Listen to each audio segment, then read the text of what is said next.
771. Kau melakukannya dengan sengaja. Di arena, Lan Zi menatap Lu Ye dengan ekspresi kesal. Dari 100 orang, dia telah memilihnya, kalau ini tidak disengaja, apa itu?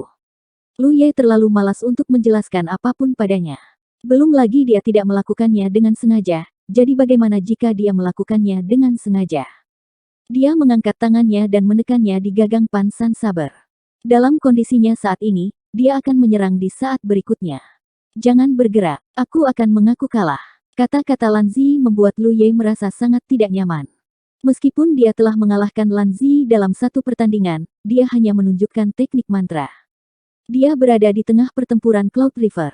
Jika dia tidak bertarung dengan benar, dia akan mengaku kalah. Lu Ye tidak tahu apakah harus mengatakan bahwa wanita ini masuk akal atau tidak. Dia masih malu-malu dan berhati-hati. Meskipun saya tidak tahu bagaimana saya menyinggung Anda, menyebabkan Anda menargetkan saya seperti ini, saya masih ingin mengatakan bahwa karena Anda tidak dapat membunuh saya, tidak masalah bagaimana Anda menargetkan saya. Juga, saya tidak bisa mengatakan apa yang Anda katakan terakhir kali. Sebelum dia bisa menyelesaikan kata-katanya, Lu Ye sudah bergegas keluar. Di bawah dukungan Winwall, dia berada di belakangnya. Dia meninggalkan bayangan di belakangnya. Lan Zi sangat marah sehingga dia berkata, "Akui kekalahan." Saat sosoknya menghilang, Lu Ye bergegas ke tempat dia semula berdiri. "Jika kamu mengaku kalah, maka akui kekalahan, jangan banyak berbicara omong kosong." Namun, dia tidak tahu bahwa setelah Ying Wuji, akan ada orang kedua yang menantangnya. Pertarungan di 100 teratas memang sangat intens. Pada dasarnya, setiap pertempuran harus diperjuangkan. Setelah pertempuran panjang, menurut aturan yang ditetapkan oleh Tianji, ada 3 orang yang ditantang. Mereka punya waktu 2 jam untuk istirahat dan memulihkan diri. Dengan kata lain, bahkan jika orang yang ditantang menerima tantangan, mereka punya waktu 3 jam untuk menyesuaikan keadaan mereka dan pulih dari cedera mereka. Akibatnya, Lu Ye memiliki jarak yang panjang antara setiap pertempurannya. Setelah mengalahkan Lan Zi, dia menunggu selama 12 jam penuh sebelum dia berhasil menantang lawannya yang kedua. Pertempuran berakhir dengan sangat cepat. Secara alami, itu adalah kemenangan penuh. Harus dikatakan bahwa orang-orang di 100 teratas pertempuran Cloud River semuanya luar biasa. Mereka takut mengetahui bahwa Lu Ye yang menantang mereka, bahkan jika mereka terluka, tidak ada yang pernah menolak tantangannya. Bahkan ada orang yang berinisiatif untuk menantangnya. Mereka mungkin tidak percaya bahwa kekuatan Lu Ye dibesar-besarkan seperti yang dikatakan rumor. Mungkin itu hanya karena rasa percaya dirinya, atau mungkin dia tidak ingin melewatkan kesempatan untuk bertarung melawan Lu Ye. Singkatnya, orang-orang ini berasal dari sekte atas. Setelah bertarung dengan Lu Ye, terlepas dari apakah tubuh mereka terluka atau tidak, orang yang telah bertarung dengan Lu Ye semuanya telah pulih.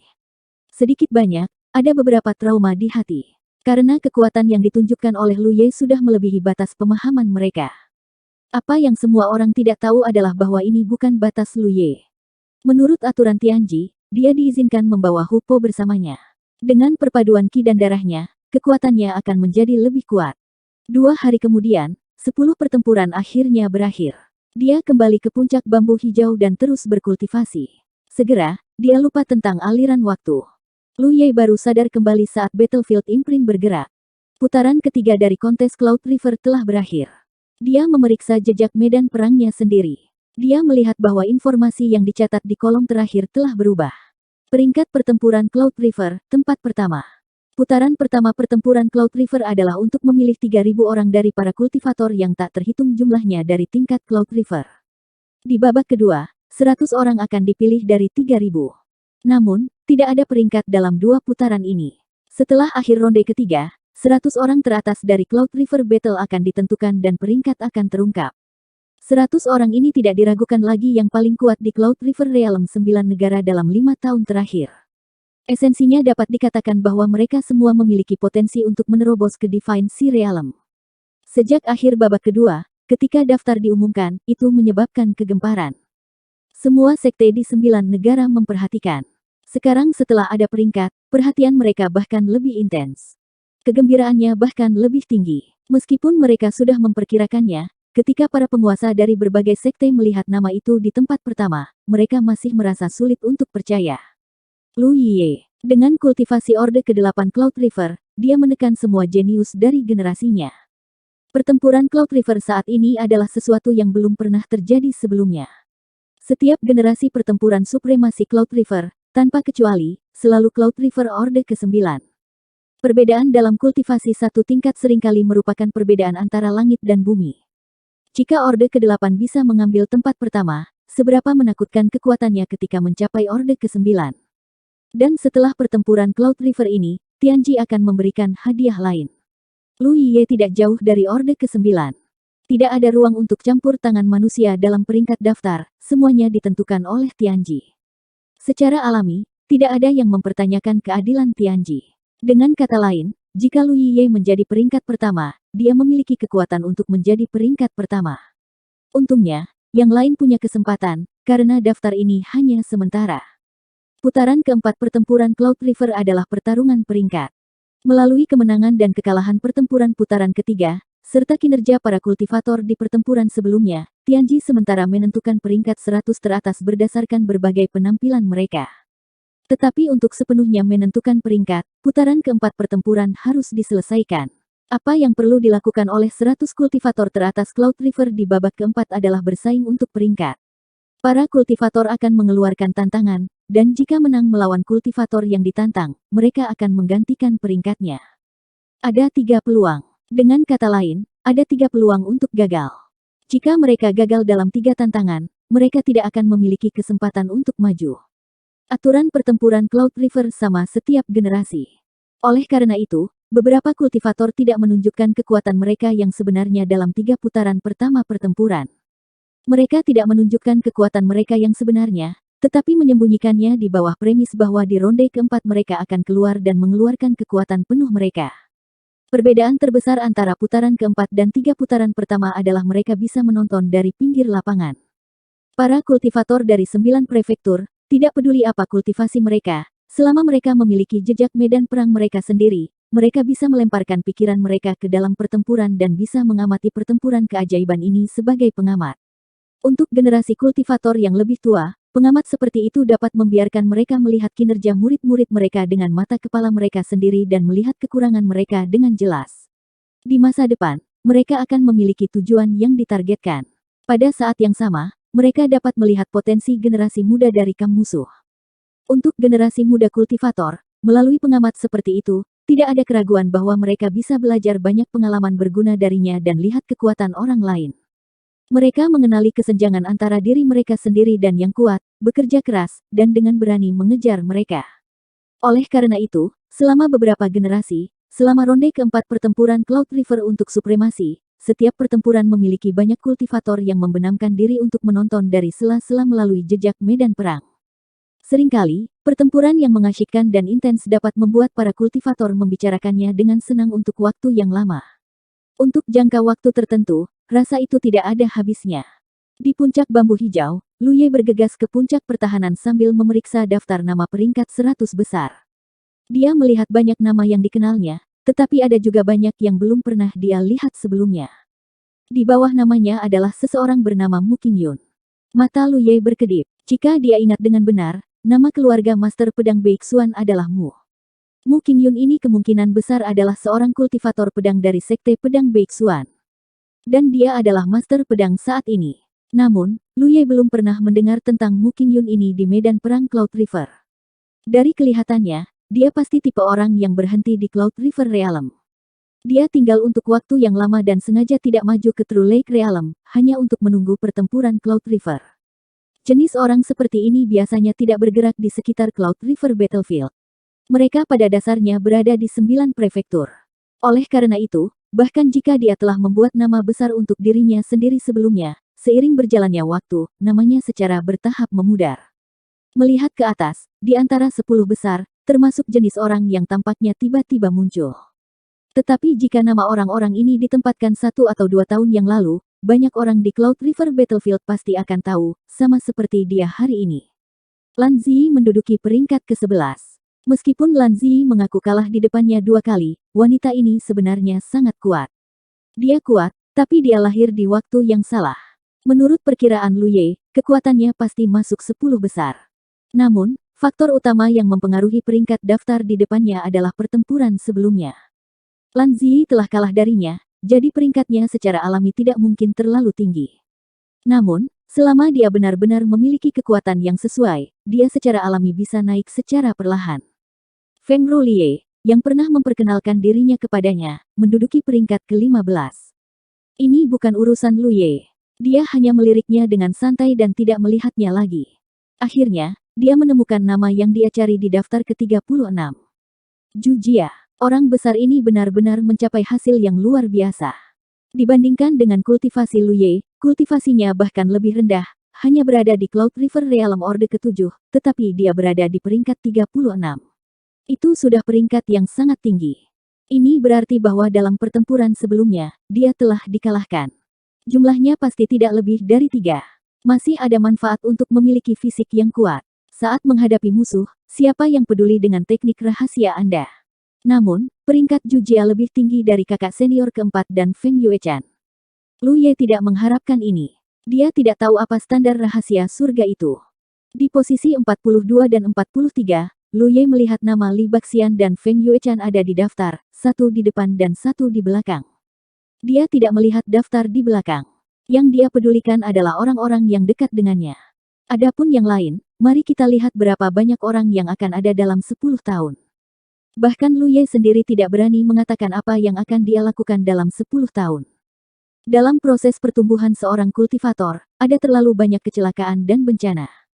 Ada banyak orang jenius yang mematahkan sayapnya sebelum mereka dewasa. Konfrontasi gila antara kedua kubu telah mengubur mimpi para kultivator 9 wilayah yang tak terhitung jumlahnya. Segera, dia tiba di aula rahasia surga. Lu Ye duduk bersila di depan pilar rahasia surga. Dia berada di puncak 100 teratas, jadi dia secara alami tidak perlu menantang orang lain. Hanya ada satu hal yang harus dilakukan, dan itu menunggu di sini dan membiarkan orang lain menantangnya. Untungnya, dia memiliki banyak hal yang harus dilakukan, seperti mencerna hadiah menara 100 formasi, mempelajari buku-buku yang dia bawa dari Nyonya Yun, dan menelan spirit pil untuk diolah. Bahkan jika dia hanya menunggu, itu tidak akan membosankan. Waktu berlalu sedikit demi sedikit. Jejak medan perang tidak merespon sama sekali. Lu Ye tidak terkejut. Menurut aturan, hanya orang peringkat kedua yang memenuhi syarat untuk menantangnya sekarang. Mu Qingyun dan Yang Yuan peringkat ketiga sepertinya tidak kekurangan penantang. Keberaniannya hanya karena waktunya belum tepat. 772. Dengan pecahnya pertempuran demi pertempuran, peringkat 100 teratas terus berubah. Ketika seseorang naik, seseorang secara alami akan turun. Nama-nama melayang naik dan turun dalam daftar, membuatnya sangat hidup. Hampir setiap pertempuran akan menarik perhatian kultivator yang tak terhitung jumlahnya dari 9 negara, terutama pertempuran yang berada di peringkat teratas. Bahkan para kultivator Divine Sea Realm akan memperhatikan mereka dengan penuh minat. Melihat vitalitas generasi muda, mereka tidak bisa tidak mengingat masa lalu mereka sendiri. Pada hari pertama ronde keempat, Lu Ye tidak menerima tantangan apapun dan lulus dengan tenang. Pada hari kedua, dia tidak ada hubungannya, jadi dia menemukan nama Giant Armor di daftar 100 teratas dan membenamkan dirinya di dalamnya. Pada saat berikutnya, gambar yang jelas muncul di benaknya. Seolah-olah gambar ini langsung diproyeksikan ke dalam pikirannya. Ini juga merupakan cara unik untuk menonton pertempuran bagi para kultivator dari 9 negara. Di medan arena pertempuran yang akrab, Zhu Jia kekar bertarung dengan sengit dengan seorang kultivator Dharma. Pertempuran berlangsung untuk waktu yang tidak diketahui. Ketika Lu Ye menyaksikan pertempuran, dia hanya melihat bahwa aura kultivator Dharma berfluktuasi, dan ekspresinya berapi-api dan tanpa emosi saat dia dikejar oleh Zhu Jia. Medan semacam ini sebenarnya tidak ramah bagi para kultivator Dharma karena tidak ada banyak ruang untuk bergerak. Jika dia harus memilih medan pertempuran, dia pasti tidak akan memilih tempat seperti itu. Namun, dialah yang ditantang, sedangkan Giant Armor lah yang mengeluarkan tantangan. Hak untuk memilih medan ada di tangan Giant Armor. Kultivator Dharma tidak diragukan lagi berada di Cloud River Realm Orde ke-9. Kekuatan dan fondasinya semuanya luar biasa, dan dia menerbangkan satu teknik demi satu. Namun, dalam menghadapi teknik kuat yang dapat membuat kultivator tubuh Orde ke-9 mundur, Zhu Jia, yang hanya berada di Orde ke-7, tidak peduli. Dia seperti binatang buas, menghancurkan setiap teknik yang dia temui. Mengandalkan fisiknya yang sangat kuat, dia menghancurkan teknik satu demi satu dan terus mengejar kultivator Dharma. Teknik kuat itu membombardir tubuhnya, tetapi paling banyak, mereka hanya bisa memperlambatnya sedikit dan menyebabkan dia beberapa luka daging. Otot-otot di tubuh bagian atasnya yang telanjang menonjol, dan seluruh tubuhnya mendidih seperti matahari. Lu Ye memperhatikan sejenak dan tahu bahwa Zhu Jia harus memenangkan pertempuran ini. Keuntungan dan kerugian dari Zhu Jia itu sangat jelas. Keuntungannya adalah fisiknya luar biasa kuat, dan bisa mengabaikan sebagian besar serangan. Di Cloud River Tier, hanya ada sedikit orang yang bisa melepaskan serangan yang bisa mengancam nyawanya. Bahkan Lu Ye saat ini harus melepaskan kekuatan penuh dari teknik langit berbintang jika dia ingin melakukannya. Namun, kelemahannya adalah tidak cukup fleksibel. Tentu saja, ini hanya relatif. Salah satu dari mereka menggunakan semua kekuatannya tetapi tidak dapat menyebabkan kerusakan efektif pada lawannya, sementara yang lain mengejar tanpa henti tetapi tidak dapat mendekati lawannya. Jika salah satu dari mereka ingin menentukan pemenang dalam pertempuran semacam ini, mereka hanya bisa menunggu satu sisi kehabisan energi spiritual. Kultivator mantra terus-menerus mengucapkan mantra dan menghabiskan banyak energi, tetapi Zhu Jia tidak memiliki masalah ini, jadi kultivator mantra harus menjadi yang pertama kehabisan energi. Lebih jauh lagi, mengingat bahwa dia mungkin harus menantang orang lain di masa depan, atau menerima tantangan orang lain, dia pasti tidak akan membiarkan dirinya jatuh ke dalam kondisi kelelahan energi spiritual. Seharusnya tidak lama sebelum lawan Giant Armor mengaku kalah. Seperti yang diharapkan Lu Ye, kurang dari setengah cangkir teh kemudian, kultivator sihir yang terengah-engah tiba-tiba berhenti berlari. Dia menatap tak berdaya pada Zhu Jia yang menyerbu ke arahnya dan berkata, "Mengapa aku harus bertemu monster sepertimu?" Zhu Jia mengabaikannya dan mendekatinya, menghancurkan tinju besi yang berat. "Akui kekalahan." Kultivator sihir berteriak dan sosoknya menghilang. Tinju Zhu Jia itu mengenai udara kosong.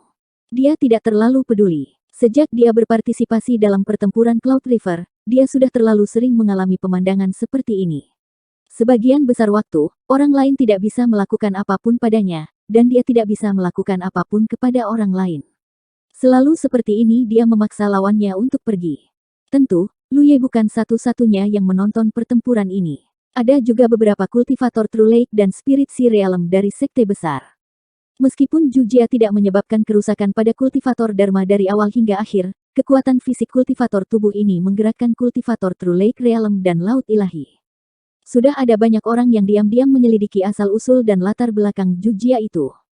Tidak seperti Lu Ye, yang menimbulkan badai dalam pertempuran awan dan sungai dan memiliki reputasi besar, tidak ada yang memperhatikan Zhu Jia sejak memasuki kontes pertempuran Cloud River. Sekarang tiba-tiba menunjukkan kehebatannya, itu secara alami menarik minat para ahli dari sekte besar.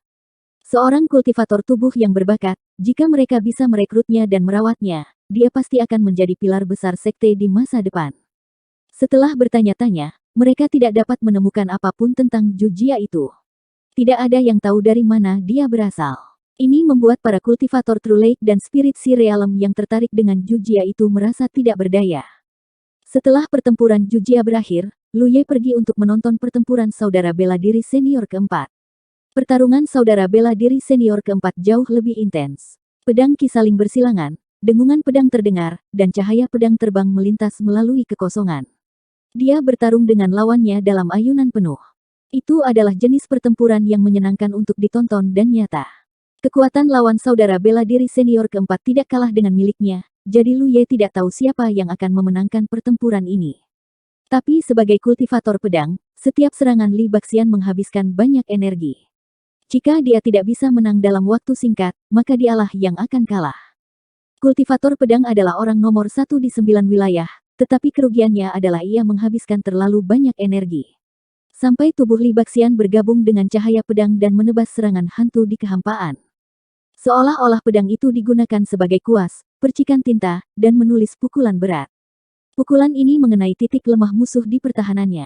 Lawan Li Baxian jelas terkejut, tetapi sebelum dia bisa bereaksi, cahaya pedang lain tersapu.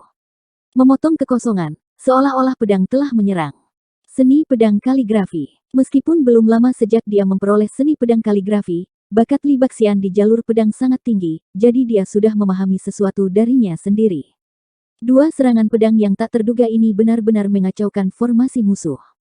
Satu langkah salah dan seluruh permainan hilang. Sesaat kemudian, lawan Li Baxian telah mengakui kekalahan dan pergi, hanya menyisakan Li Baxian dalam jubah putihnya, bernapas dengan lembut. Pertempuran ini tidak mudah baginya. Lebih jauh lagi, dia bisa merasakan bahwa ini sudah menjadi batasnya. Jika dia ingin mendaki lebih tinggi, dia harus meningkatkan kultivasinya. Kultivasi Cloud River Realm Orde ketujuhnya terlalu sulit. Menghela nafas sebentar, dia cepat-cepat pergi. Pertempuran Cloud River di dunia ini ditakdirkan untuk membuat banyak kultivator laut ilahi dari 9 negara terkesiap, karena tidak hanya ada Lu Ye, seorang kultivator Cloud River Realm Orde ke-8. Ada juga kultivator tubuh berbakat seperti Zhu Jia, Li Baxian, dan Feng Yuechan. Dan mereka bertiga hanya kultivator Cloud River Realm Orde ke-7. Hal semacam ini belum pernah terjadi di Cloud River Battle sebelumnya. Dalam pertempuran Cloud River yang lalu, 100 teratas hampir semua kultivator Cloud River Realm Orde ke-9. Sejak kapan kultivator Cloud River Realm Orde ke-7 dan ke-8 dapat memasuki medan perang seperti itu? Dan semuanya tampil dengan sangat baik. Pada saat yang sama, nama lain memasuki visi para kultivator hebat dari 9 negara. Lan Zi, wanita ini, yang awalnya berada di peringkat ke-11 di daftar 100 teratas, terus meningkatkan peringkatnya. Dalam aturan babak keempat, penantang hanya bisa menantang lawan 2 peringkat lebih tinggi dari mereka. Mereka tidak bisa secara langsung menantang mereka yang berperingkat lebih tinggi. Lan Zi awalnya berada di peringkat ke-11, jadi dia hanya bisa menantang tempat ke-9. Jadi, setelah hari pertama putaran keempat, dia menggantikan tempat ke-9. Pada hari kedua, dia menjadi peringkat ke-7. Pada hari ketiga, dia berada di urutan ke-5. Pada hari ke-5, dia menjadi yang kedua, hanya di bawah Lu Ye. Gayanya yang tidak tergesa-gesa dalam bergerak tidak diragukan lagi menunjukkan keyakinan mutlaknya pada kekuatannya. Dia percaya bahwa dia bisa mengalahkan lawan di depannya dan menggantikan mereka. Dia benar-benar melakukannya. Setiap orang yang memperhatikan hal ini merasa bahwa itu luar biasa. Karena 10 besar, kecuali Lu Ye, semuanya adalah master yang telah berada di Cloud River Realm setidaknya selama 1 tahun. Lan Zi mampu mengalahkan mereka semua, yang menunjukkan betapa kuatnya dia. Dan para kultivator yang menyaksikan pertempurannya juga dapat melihat bahwa kultivator wanita ini bukanlah tipe orang yang hanya berkultivasi tetapi tidak memiliki kekuatan yang sesuai. Gaya bertarungnya bervariasi, dan dia sangat berpengalaman dalam melawan musuh. Dia bisa mengerahkan kekuatannya dengan sempurna, jadi hampir setiap pertempuran mudah baginya untuk menang. Hanya pertempuran dengan Mu Qingyun lebih sulit, tapi itu bukan karena kekuatan Mu Qingyun jauh lebih unggul dari yang lain. Sebagai seorang kultivator pedang, setiap gerakan Mu Qingyun adalah gerakan membunuh, jadi Lan Zi harus berhati-hati. Dalam pertempuran itu, Lan Zi terluka, dan luka Mu Qingyun lebih serius. Semua orang sedang menunggu langkah selanjutnya, menunggunya untuk menantang Lu Ye yang tak tertandingi yang telah menduduki tempat pertama sampai sekarang. Jadi, ketika hari ke-6 dari ronde keempat tiba, mata yang tak terhitung jumlahnya di 9 prefektur menatap nama Lu Ye dan Lan Zi, mengantisipasi kedatangan pertempuran yang mengejutkan. Namun, semuanya tenang. Pada hari ke-6, Lan Zi yang menduduki peringkat kedua, tidak menunjukkan tanda-tanda aktivitas. Itu tak terhindarkan mengecewakan. Beberapa orang menduga bahwa Lan Zi terluka dalam pertempuran sebelumnya dengan Mu Qingyun, jadi dia harus memulihkan diri hari ini. Dia ingin berada dalam kondisi terbaiknya untuk melawan Lu Ye. Tebakan ini masuk akal, dan tentu saja mendapat persetujuan banyak orang. Di bawah mata puluhan ribu orang, hari terakhir putaran keempat tiba. Lebih banyak perhatian diberikan pada nama Lan Zi dan Lu Ye daripada kemarin. Seluruh 9 prefektur tampaknya diselimuti suasana yang menindas dan penuh harap. Di depan pilar Tianji, Lu Ye menghela nafas sedikit. Dia awalnya berpikir bahwa di ronde keempat, dia mungkin harus bertarung dengan Mu Qingyun dan Yang Yuan. Jenius ini tidak kekurangan keberanian untuk menantang orang yang lebih kuat, dan mereka juga bersedia membuktikan diri pada kesempatan seperti itu. Bahkan jika itu hanya untuk melihat cara dan keanggunan orang yang lebih kuat, mereka tidak akan melepaskan kesempatan seperti itu. Karena jika Lu Ye berada di posisi mereka, dia juga akan membuat pilihan yang sama. Tapi sekarang, sepertinya tidak ada kesempatan. Lan Zi menduduki peringkat kedua sekarang. Wanita ini telah mengaku kalah 2 kali, jadi tidak mungkin baginya untuk menantangnya. Adapun Mu Qingyun, yang didorong ke bawah oleh Lan Zi, tampaknya luka-lukanya belum sembuh. Itu cukup baik bahwa dia bisa mempertahankan tempat ketiganya. Bagaimana dia bisa memiliki kekuatan untuk menantang orang lain? 773. Pada hari ke-7 putaran keempat Cloud River Battle Royale, pertempuran pecah satu demi satu. Hampir semua orang dalam daftar itu berkelahi. Penantang dan yang ditantang terus mengubah peringkat mereka. Bahkan Mu Qingyun tidak menganggur.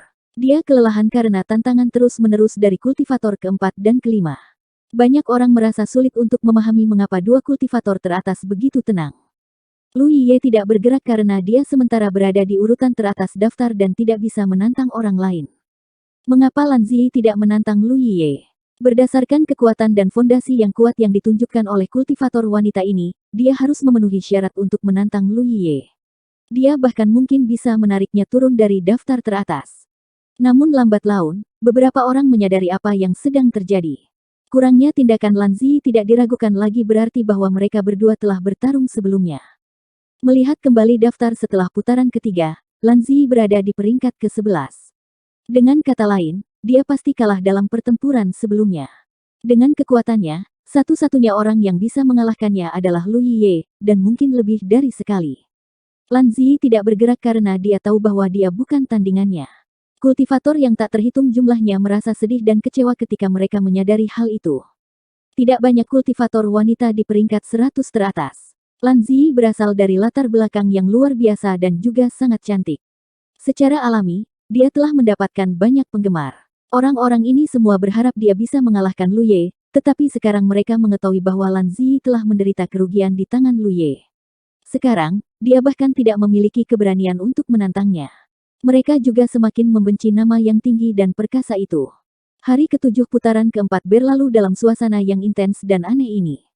Ketika tengah malam, daftar 100 teratas telah sepenuhnya diperbaiki, yang juga berarti bahwa Cloud River Battle Royale ini telah berakhir. Lu Ye memeriksa daftarnya. Dia secara alami berada di tempat pertama. Dia tidak berpartisipasi dalam satu pertempuran pun di seluruh ronde keempat. Seperti kata pepatah, ketika seseorang duduk di rumah, tempat pertama datang dari langit. Tempat pertama ini datang secara tak terduga dengan mudah. Lan Zi adalah yang berikutnya. Mu Qingyun menduduki peringkat ketiga. Sebagai putra pedang dari Sekte Pedang Beixuan saat ini, dia sebenarnya memenuhi syarat untuk menjadi yang pertama. Jika Lu Ye dan Lan Zi tidak muncul entah dari mana, Lu Qing berada di peringkat keempat. Yang Hu, yang awalnya berada di peringkat ketiga di akhir babak ketiga, berada di peringkat kelima. Yang keenam adalah Feng Rulie. Lu Ye menggulir ke bawah dan menemukan bahwa Zhu Jia berada di peringkat ke-29, yang tidak banyak berubah dari peringkat sebelumnya yang ke-36. Itu adalah peningkatan kecil. Saudara bela diri senior keempat dan Feng Yuechan masing-masing tinggal di 33 dan 34. Mereka selalu tak terpisahkan dan seimbang. Jika Huachi, yang berada di 300 teratas, dimasukkan, maka semua orang di tanah spiritual lembah Huitian ada dalam daftar. Mereka telah memperoleh banyak. Tak perlu dikatakan, hadiah tempat pertama Lu Ye adalah 20 lot spirit emas, yang bahkan lebih melimpah daripada panennya di alam rahasia alam naga melonjak. Bagaimanapun, ini adalah peristiwa besar yang hanya terjadi setiap 5 tahun sekali, jadi surga tidak bisa pelit dengan hadiah yang diberikan. Ini juga alasan mengapa para kultivator yang telah mencapai puncak tingkat Cloud River lebih suka menunda kultivasi mereka selama 1 atau 2 tahun daripada mencoba menerobos ke tingkat danau sejati. Seorang murid inti dari sekte top seperti Mu Qingyun mungkin tidak kekurangan sumber daya kultivasi. Hadiah dari Lot Spirit emas mungkin tidak cukup bagi mereka untuk membuat pilihan seperti itu, tetapi berkah dari surga adalah sesuatu yang hanya bisa ditemui secara kebetulan. Ini adalah sesuatu yang akan diperjuangkan oleh para kultivator dari 9 provinsi jika mereka bisa. Pertempuran Cloud River untuk supremasi berakhir, tetapi akibatnya pasti akan membutuhkan beberapa bulan lagi untuk menghilang. Terutama dalam pertempuran Cloud River untuk supremasi ini, ada terlalu banyak bakat dan pertempuran yang tidak terduga, cukup untuk membuat para kultivator hebat dari tingkat samudera ilahi mau tidak mau memperhatikan. Saat daftar 100 teratas diselesaikan, Lu Ye, yang duduk bersila di depan pilar misteri surgawi, merasakan misteri surgawi turun dari dunia yang tak terlihat. Dia telah mengalami hal semacam ini beberapa kali, jadi dia secara alami tidak khawatir. Jauh sebelum dimulainya pertempuran Cloud River untuk supremasi, Huachi telah memberitahunya bahwa 10 besar tidak hanya akan menerima lot spirit emas, tetapi juga menerima berkah dari surga. Dan berkah dari surga akan mempengaruhi keberuntungan kultivator itu sendiri. Lu Ye dulu berpikir bahwa keberuntungan itu halus dan tidak berwujud, sulit untuk dipahami.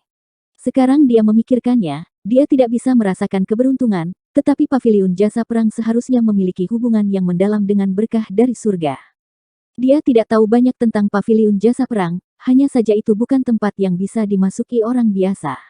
Orang terakhir yang memenuhi syarat untuk memasuki paviliun jasa perang sudah beberapa dekade yang lalu. Lu Ye bertanya-tanya mengapa dia memenuhi syarat untuk memasuki paviliun jasa perang akhir-akhir ini. Mungkin itu terkait dengan berkah surga. Ketika seseorang diberkati oleh surga sampai batas tertentu, mereka akan memenuhi syarat untuk memasuki paviliun jasa perang. Mengumpulkan pikirannya, Lu Ye mengangkat tangannya dan menekannya pada pilar misteri surgawi, menghubungkan pikirannya dengan perbendaharaan misteri surgawi. Pertempuran Cloud River untuk supremasi telah berakhir, dan berkah surga telah terpenuhi, jadi sudah waktunya untuk mengumpulkan hadiahnya. Hadiah yang diberikan oleh surga, seperti lot spirit emas, perlu diambil inisiatif untuk memasuki perbendaharaan misteri surgawi untuk mengumpulkannya.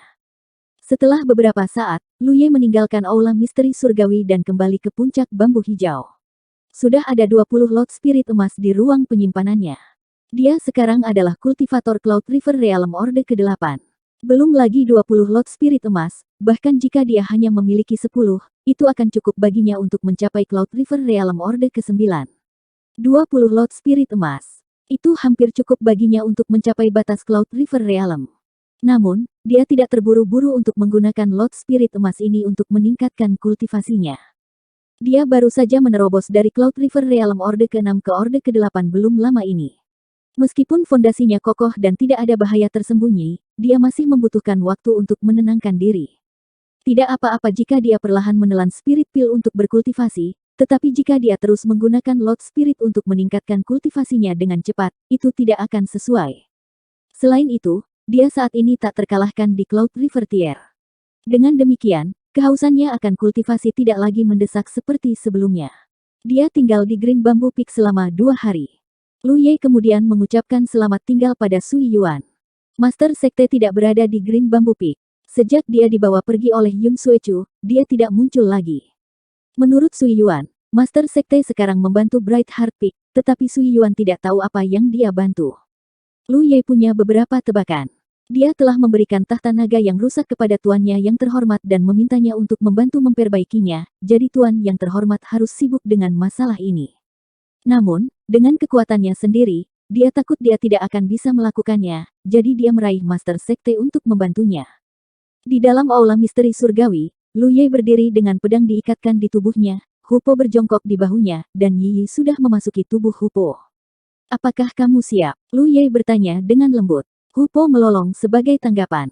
Lu Ye mengangkat tangannya dan meletakkannya di pilar takdir surga. Bintik-bintik cahaya segera muncul di benaknya. Setiap titik cahaya mewakili pilar takdir surga. Di antara titik cahaya yang tak terhitung jumlahnya, ada 2 titik cahaya yang berbeda dari yang lain. Mereka tampak baru dan tidak konvensional. Mereka adalah pilar misteri surgawi yang telah dia undang di medan perang Cloud River. Salah satunya berada di kisaran tempat berburu, sedangkan yang satunya adalah di tanah spiritual Huitian. Dia memilih yang ada di Spirit Land Return to Heaven Valley, dan ketika visinya berubah, dia sudah memasuki Cloud River Battlefield. Saya kembali, seru Lu Ye saat dia berjalan keluar dari rumah kayu. Tidak ada yang datang untuk menyambutnya, dan hanya Demon Wolves yang berjalan-jalan meliriknya. Lu Ye tidak keberatan. Dalam pertempuran Cloud River, orang-orang dari lembah Huitian semuanya telah memperoleh sejumlah lot spirit emas yang berbeda, dan pada saat ini, mereka mungkin berkultivasi dan meningkatkan kultivasi mereka. Hupo melompat turun dari bahunya, dan Yi keluar. Untuk Lu Ye saat ini, sebenarnya tidak ada banyak perbedaan antara berkultivasi di 9 negara atau medan pertempuran Cloud River. Namun, di Return to Heaven Valley, spirit ki surga dan bumi padat, dan efisiensi kultivasi secara alami lebih tinggi. Selain itu, kakak senior keempat dan yang lainnya ada di sini, dan itu akan lebih hidup. Jika dia tinggal di 9 negara, dia akan menjadi satu-satunya di antara rekan-rekannya. Bahkan jika dia bisa berbicara dengan kakak senior kedua, dia akan tampak kesepian dan kesepian. Karena itu, ketika batas waktu 1 bulan habis, dia memilih untuk kembali ke Return to Heaven Valley. Di Sekte Pedang Beixuan dari negara perang. Sebagai putra pedang saat ini, Mu Qingyun telah mengumpulkan semua kemuliaan. Dia telah diterima sebagai murid oleh Master Pedang sejak dia masih muda, dan dia diajar dengan hati-hati. Dia bertekad, santai, dan berpikiran terbuka, dan dia memiliki sikap seorang murid dari sekte besar. Awalnya, dia pergi dengan tujuan untuk mendapatkan tempat pertama di Cloud River Battle, tetapi pada akhirnya, dia hanya mendapat tempat ketiga. Mustahil untuk mengatakan bahwa dia tidak kecewa.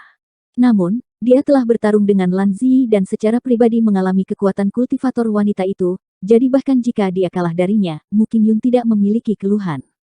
Keterampilannya tidak sebagus miliknya, tetapi dia berkultivasi dengan susah payah, dan akan ada kesempatan baginya untuk bertarung lagi di masa depan. Orang seperti dia tidak akan dikalahkan oleh satu kekalahan pun. Dia hanya merasa sedikit menyesal. Dia tidak bertarung dengan Lu Yiye.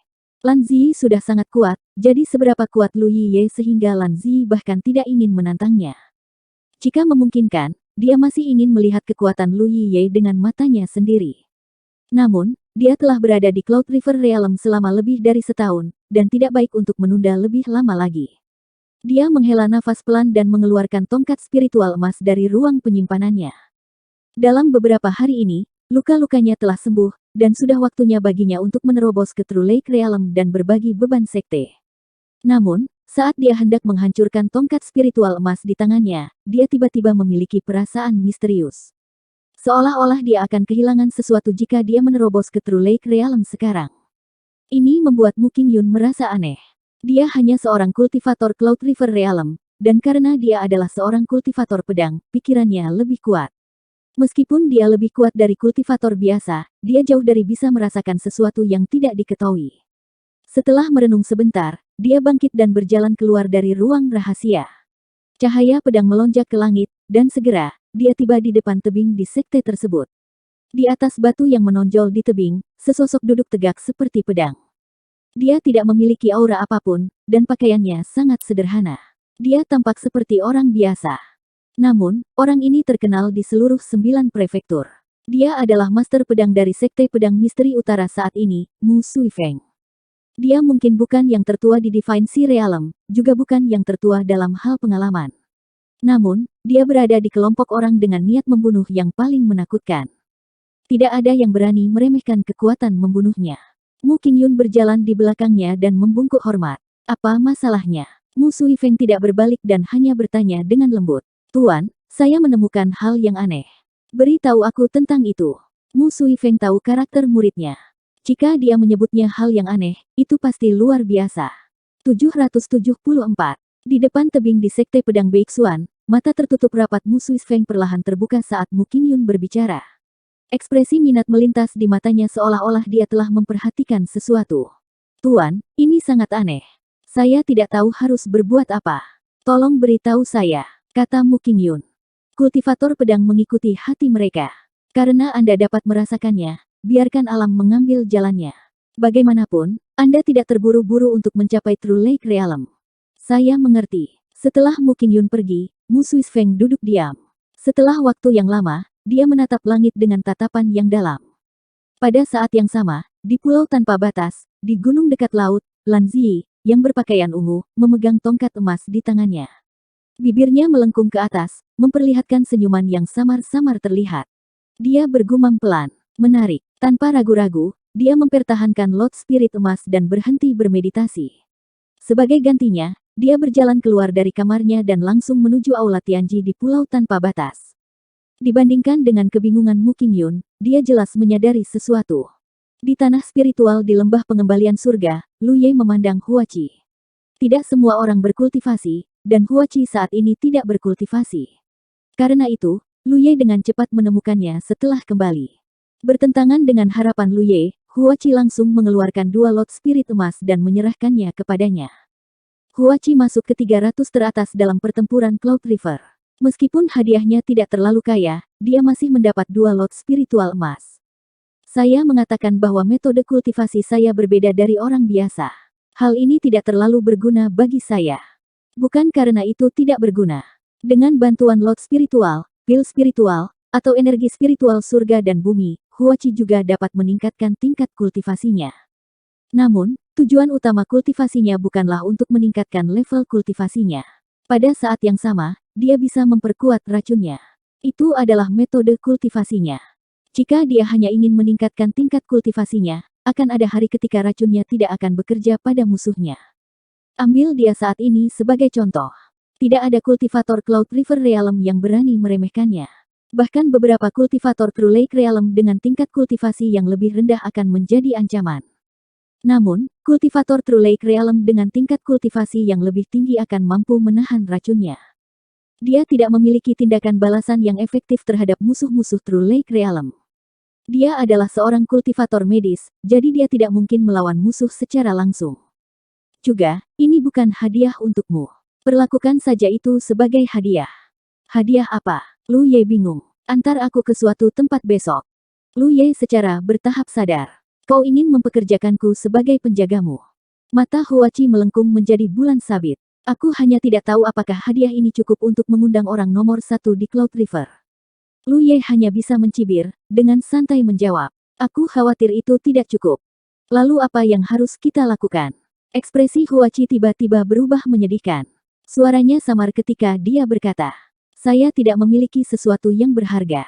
Jika benar-benar tidak ada cara lain, maka saya harus membayar dengan tubuh saya. Lu Ye melihat sekeliling dengan perasaan bersalah, takut Yi akan mendengarnya. Hanya ketika dia menemukan bahwa Yi tidak ada di dekatnya, dia merasa lega. Dia menegur Huachi dan berkata, kamu adalah wanita seperti itu, kamu selalu ceroboh dengan kata-katamu. Jika kamu seperti ini, hati-hati, aku akan mengikutimu. Ekspresi Huachi menjadi lebih sedih. Bukannya kamu tidak pernah menyakitiku sebelumnya. Dia masih ingat tamparan di kamar penginapan kota Tianji. Lu Ye tidak ingin melanjutkan pembicaraan. Mengawalmu tidak masalah. Kamu bisa menyimpan Lord Spirit ini untuk dirimu sendiri. Siapa yang tahu kapan kamu akan membutuhkannya? Kamu tidak harus memberikannya kepadaku. Dia berbalik dan berjalan beberapa langkah sebelum dia ingat. Kamu mau pergi ke kolam 5 racun. Medan perang Spirit Stream memiliki area terlarang seperti hutan 10.000 racun, yang tertutup kabut beracun, sehingga medan perang Cloud River secara alami memiliki area terlarang yang serupa. Tempat-tempat seperti itu selalu penuh dengan bahaya, dan bahkan para kultivator Cloud River Realm Orde ke-8 dan ke-9 tidak akan dengan mudah menginjakkan kaki di sana. Tetapi bagi Huachi, tidak ada lingkungan kultivasi yang lebih baik di dunia ini selain tempat seperti itu. Dia berkultivasi di tanah spiritual lembah pengembalian surga terutama dengan memurnikan pil racun yang diberikan Lu Ye padanya. Dia tidak menyerap sedikit pun energi dunia, jadi kemajuan kultivasinya tidak bagus. Tetapi dengan warisan yang diperolehnya, selama ada lingkungan kultivasi yang cocok, dia akan dapat tumbuh dengan cepat dalam waktu singkat. Ketika dia pertama kali memasuki medan perang Cloud River, dia ingin menemukan tempat yang mirip dengan hutan 1000 racun. Namun, sebelum dia bisa melakukannya, dia mendengar dari Li Baxian bahwa Lu Ye terjebak di suatu tempat. Dia segera berangkat untuk menyelamatkannya. Setelah itu, dia dibawa ke Returning Heaven Valley Spirit Land oleh Lu Ye dan berpartisipasi dalam Cloud River Battle. Selama waktu ini, dia membeli peta 10 poin dari rumah harta karun Tianji dan menggunakannya untuk menemukan tempat yang cocok untuk kultivasinya. Akhirnya, dia menemukan tempat seperti kolam 5 racun. Sekarang setelah pertempuran Cloud River selesai, secara alami sudah waktunya untuk berangkat. Perjalanan itu tidak singkat. Dengan Lu Ye mengawalnya, akan lebih aman untuk menghindari kecelakaan tak terduga di jalan. Setelah mendiskusikan masalah ini dengan Huachi, Lu Ye mengeluarkan peta 10 titik untuk mencari lokasi kolam 5 racun. Tak lama kemudian, dia menemukan sesuatu. Di peta 10 poin, 3 kata, 5 Poison Pool, tampak gelap gulita dan dalam, membuat orang merasa tidak nyaman. Siapapun yang melihatnya akan tahu bahwa ini adalah tempat berbahaya yang tidak dapat dengan mudah dilanggar. Tepat saat dia akan menyingkirkan peta 10 poin, Lu Ye sepertinya memikirkan sesuatu dan buru-buru melirik rute dari Returning Heaven Valley ke 5 Poison Pool. Sesaat kemudian, dia menyingkirkan peta 10 titik dan menuju ke arah pilar Tianji. Li Baxian, Feng Yuechan, dan Zhu Jia semuanya berkultivasi dalam pengasingan, jadi tidak baik mengganggu mereka dengan gegabah. Untungnya, kultivator memiliki frekuensi tinggi zat ketogenik, alergi, dan asam, jadi tidak perlu secara khusus memberitahu mereka tentang kepergiannya. Ketika Li Baxian dan yang lainnya keluar dari pengasingan dan tidak dapat menemukannya, mereka pasti akan mengirim pesan untuk bertanya. Tidak akan terlambat untuk menjelaskannya kepada mereka saat itu. Ketika malam sunyi dan langit cerah, Lu Ye berkemas dan berjalan keluar dari rumah kayunya bersama Hu Po. Pintu sebelah didorong terbuka pada saat yang sama. Ayo pergi. Lu Ye memanggil dan mengeluarkan perahu spiritualnya. Huachi tanpa basa-basi menginjaknya dan duduk secara diagonal. Lu Ye memelototinya dan hanya bisa mengikuti. Saat dia menyalurkan energi spiritualnya, perahu spiritual melayang ke langit. Sepanjang jalan, hidungnya dipenuhi dengan aroma khas Huachi. Yi muncul dan sedang mengobrol dengan Huachi. Sepanjang jalan, tawanya yang seperti lonceng tersebar. Ketika kultivasinya tidak tinggi, dia harus berhati-hati saat terbang di medan perang Cloud River. Dia tidak bisa terbang terlalu tinggi. Jika dia terbang terlalu tinggi, dia tidak akan bisa melarikan diri jika dia bertemu dengan seorang ahli yang tak terhentikan. Dia juga tidak bisa terbang terlalu rendah. Jika dia terbang terlalu rendah, dia kemungkinan besar akan disergap dari tanah. Ketinggian sekitar 100 meter adalah yang paling tepat. Memikirkan kembali ketika dia pertama kali memasuki medan perang Cloud River dan berbagai pengalaman dan triknya, Lu Ye tidak bisa menahan diri untuk tidak mengutuk.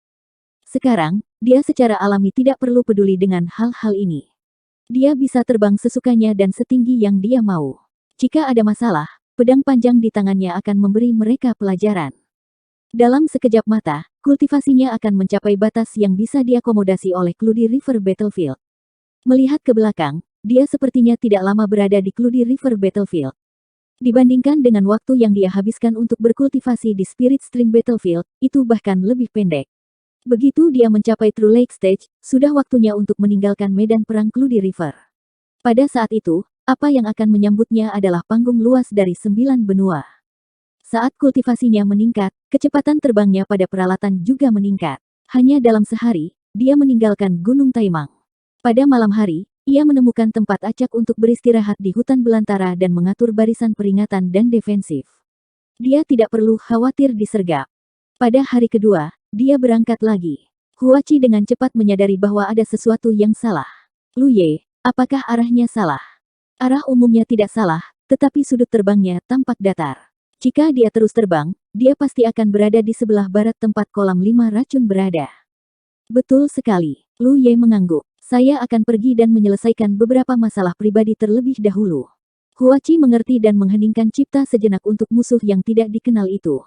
Dia tidak bertanya dengan siapa Lu Ye mencari masalah. Menurut apa yang dia tahu, Lu Ye memiliki musuh di mana-mana di Spirit Stream Battlefield. Ketika dia datang ke Cloudy River Battlefield, sepertinya dia juga memiliki seorang musuh.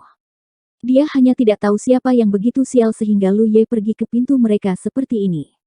Lu Ye bukanlah seseorang yang tidak menyimpan dendam, tetapi dia memiliki terlalu banyak musuh. Tidak ada gunanya mengingat mereka. Terlebih lagi, situasi di Cloudy River Battlefield berbeda dari Spirit Stream Battlefield.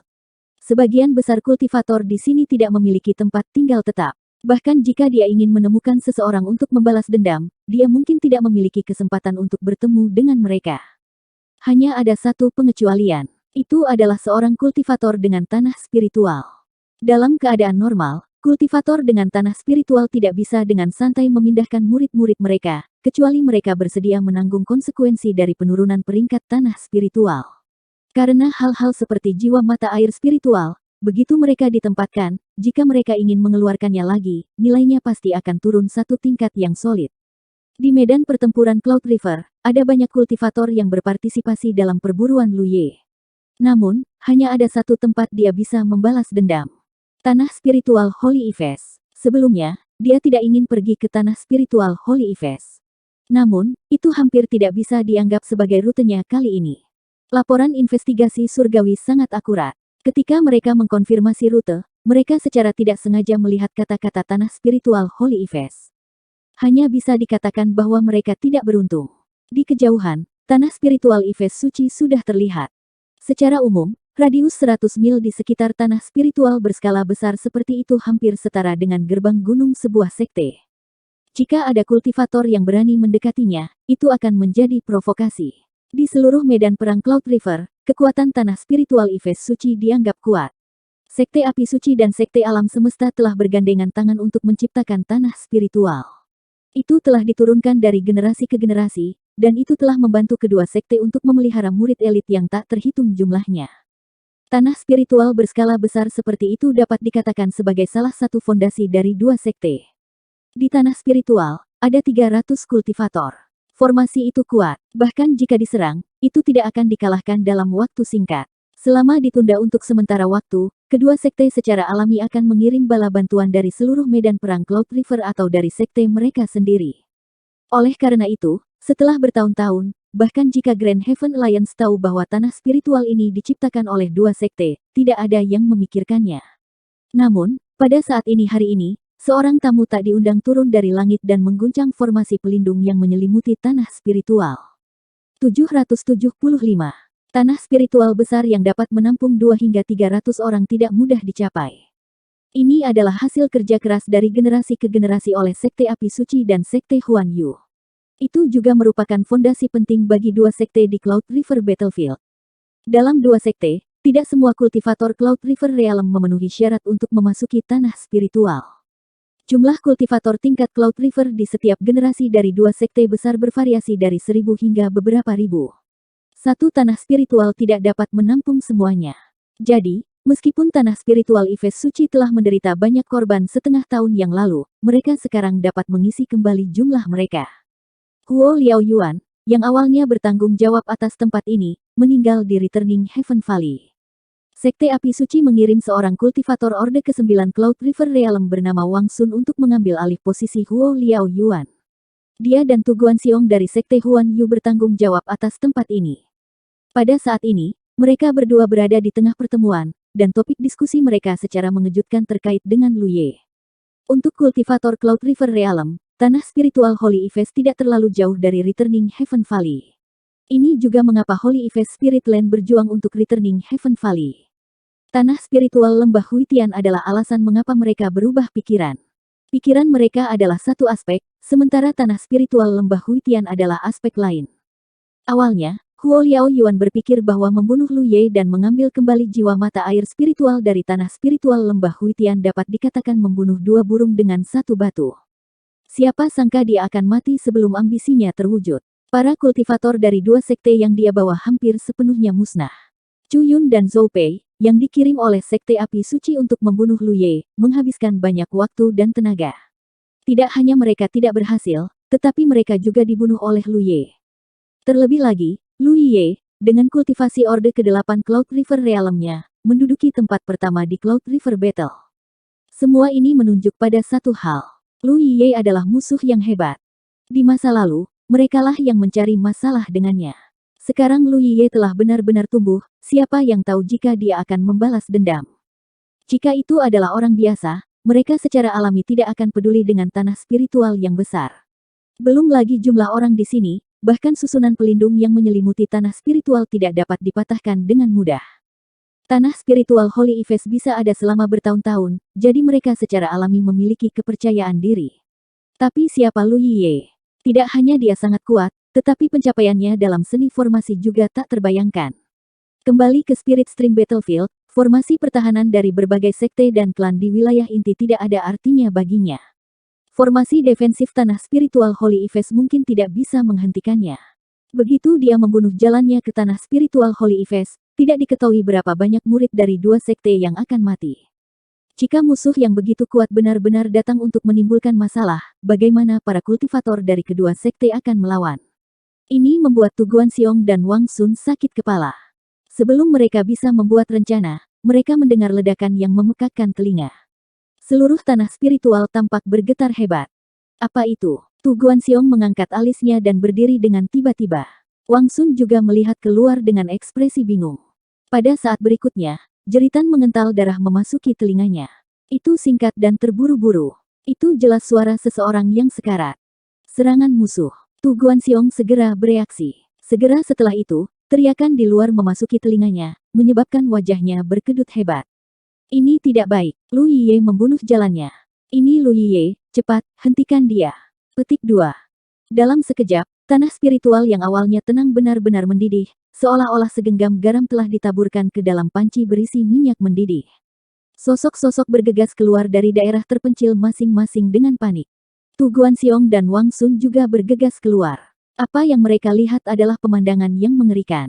Formasi pertahanan tanah spiritual masih beroperasi. Layar cahaya energi spiritual masih terlihat menyelimuti tanah spiritual. Berbicara secara logis, jika layar cahaya ini tidak rusak, tidak ada yang bisa membunuh jalan mereka ke tanah spiritual. Namun, pada saat ini, ada sosok yang tidak dikenal di tanah spiritual. Energi spiritual merah menyala melonjak, membuatnya tampak seperti sedang terbakar. Dia memegang pedang panjang hitam pekat di tangannya. Pedang panjang juga diselimuti energi spiritual yang membakar. Tubuhnya bergerak seperti kilat. Dia berlari melalui tanah spiritual seperti kilat. Kemanapun dia lewat, akan ada guntur, angin, dan hujan darah. Tidak hanya itu, ada juga 3 aliran cahaya dari Imperial Equipment. Di bawah kendalinya yang tepat, mereka terus-menerus menyerang dan membunuh para kultivator di tanah spiritual. Tidak ada yang bisa memblokir pedangnya. Tidak ada yang bisa memblokir kekuatan Imperial Equipment-nya. Dalam waktu singkat, tanah spiritual telah kehilangan 20 hingga 30 orang. Bagaimana dia bisa begitu cepat? Tu Guanxiong terkejut. Ketika dia mendengar keributan itu, dia dan Wang Sun bergegas keluar. Sudah berapa lama? Lu Yiye sudah membunuh jalannya. Dia bahkan tidak mengatakan sepatah kata pun sebelum membunuh semua orang. Pada saat ini, tanah spiritual Holy Efes benar-benar tidak berdaya. Bagaimana para kultivator yang tersebar bisa menjadi tandingan Lu Yiye? Lu Yiye, kamu mencari kematian. Wang Sun meraung dan menerkam ke arah Lu Yiye. Kakak senior Wang. Tu Guanxiong berseru. Dia tidak bisa menghentikannya sama sekali. Dia hanya bisa menggertakkan giginya dan bergegas keluar. Kemudian, dia melihat pemandangan yang sangat menakutkan. Wang Sun, yang bergegas keluar dengan agresif, dikirim terbang oleh pedang Lu Yiye. Energi spiritualnya dalam kekacauan dan darah berceceran di mana-mana. Jika Tu Guanxiong tidak menangkapnya tepat waktu, dia akan berada dalam keadaan yang lebih menyedihkan. Dia tahu bahwa Lu Yiye sangat kuat sekarang. Kalau tidak, dia tidak akan bisa membunuh Xia Liang, Chu Yun, dan Zhou Pei. Selain itu, dia tidak akan bisa mendapatkan tempat pertama di Cloud River Battle. Namun, mengetahui adalah satu hal. Sebelum menyaksikannya dengan matanya sendiri, dia tidak memiliki pemahaman yang jelas tentang seberapa kuat Lu Yiye. Sampai sekarang, Wang Sun juga seorang kultivator Orde ke-9 Cloud River. Ketika dia berpartisipasi dalam pertempuran Cloud River, dia tidak berhasil masuk ke dalam 100 besar, tetapi dia masih berada di 300 teratas. Di antara para kultivator Cloud River Realm di 9 negara, dia bisa dianggap sebagai salah satu yang terbaik. Tu Guanxiong tidak berpikir dia cocok untuknya. Namun, kultivator top seperti itu dikirim terbang oleh Lu Yiye dengan tebasan pedangnya. Selain itu, dia menderita luka yang tidak ringan atau berat. Bagaimana seorang kultivator Cloud River Realm Orde ke-8 bisa begitu kuat? Atau apakah itu artefak spiritual di tangannya? Penglihatan Tu Guanxiong tidak buruk. Dia sudah memperhatikan bahwa Mountain Coiling Saber di tangan Lu Yiye berada pada level artefak spiritual. Meski begitu, Wang Sun seharusnya tidak terlalu lemah. Saat dia dalam keadaan linglung, lebih dari 10 orang terbunuh. Untungnya, para kultivator yang berada di pengasingan sudah bergegas keluar. Mereka tidak membutuhkan instruksi apapun. Menghadapi musuh yang tiba-tiba masuk ke tanah spiritual mereka, mereka semua menyerang. Dalam sekejap, lampu warna-warni, terbungkus artefak spiritual, bolak-balik di tanah spiritual. Itu sangat hidup. Menghadapi serangan terkonsentrasi seperti itu, tidak peduli seberapa cepat Lu Yiye atau seberapa gesitnya dia tidak bisa sepenuhnya menghindarinya. Tato spiritual defensif di tubuhnya terus-menerus hancur dan direformasi, tetapi dia masih dipukuli hitam dan biru. Dia tidak peduli. Sama seperti ketika dia bertarung melawan Xia Liang, dia bergegas ke tempat yang paling banyak orangnya. 3 alat kekaisaran tingkat ajaib memainkan peran yang sangat besar dalam pertempuran ini. Dengan penggunaan kekuatan spiritual Lu Yiye yang murah hati, kecepatan dan kekuatan destruktif dari Imperial Tools bukanlah sesuatu yang dapat ditahan oleh seorang kultivator tingkat Cloud River biasa. Saat garis-garis cahaya melesat di udara, darah berceceran di mana-mana, dan anggota badan yang terputus terbang ke mana-mana. Tu Guanxiong merasa ngeri mengetahui bahwa jika situasinya terus berkembang, terlepas dari apakah Lu Yiye meninggal atau tidak, para murid dari 2 sekte di tanah spiritual akan dibantai dalam waktu singkat. Cepat kembali ke sekte utama dan minta bala bantuan. Tu Guanxiong memerintahkan dengan gigi terkatup. Pada saat yang sama, dia dan Wang Sun bergegas menuju Lu Yiye bersama-sama. Dengan kekuatan yang Lu Yiye tunjukkan, para kultivator di bawah Orde ke-9 tidak bisa memblokir satu tebasan pedangnya. Hanya dia dan Wang Sun yang bisa sedikit menahannya. Sebelum bala bantuan dari 2 sekte tiba, mereka harus menahannya bagaimanapun caranya. Tu Guanxiong berpikir begitu dalam hatinya, tetapi ketika dia benar-benar menghadapi Lu Yiye secara langsung, dia menyadari bahwa dia terlalu naif. Kekuatan menakutkan Lu Yiye, aura liar dan kekerasan, dan tekanan yang tak terlukiskan. Hanya dengan satu tebasan, dia dikirim terbang sambil berlumuran darah. Wang Sun bahkan lebih menyedihkan. Dia sudah terluka sekarang, dan sekarang salah satu lengannya terputus. Tidak peduli seberapa uletnya dia sangat kesakitan sehingga wajahnya berkedut. Bagaimana dia bisa memblokir musuh seperti itu? Dia, seorang kultivator Cloud River Orde ke-9, seperti anak kecil yang menghadapi orang dewasa ketika menghadapi Lu Ye. 20 napas yang sangat panjang terasa seperti 20 tahun.